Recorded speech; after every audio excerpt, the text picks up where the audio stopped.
อ๋อไปเบิ่งเล็กก่อนขอเล็กเมื่อวาน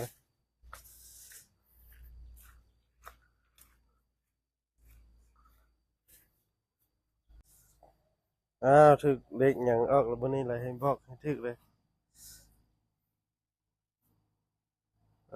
เล็กหยังวะอีใบไม้หรือว่าแมงมาคูดอันนี้ดูเพิ่นถ่ายไว้ก่อนเล็กหยังวะ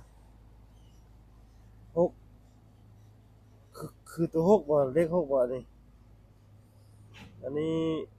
น่าจะเป็นเลขหนึ่งหรือเลขสองอันนี้โค้งๆแบบนี้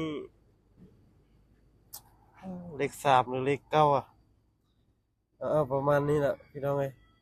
ดาวเอาเด้อสาธุออกให้ถึกเด้อสุดยอด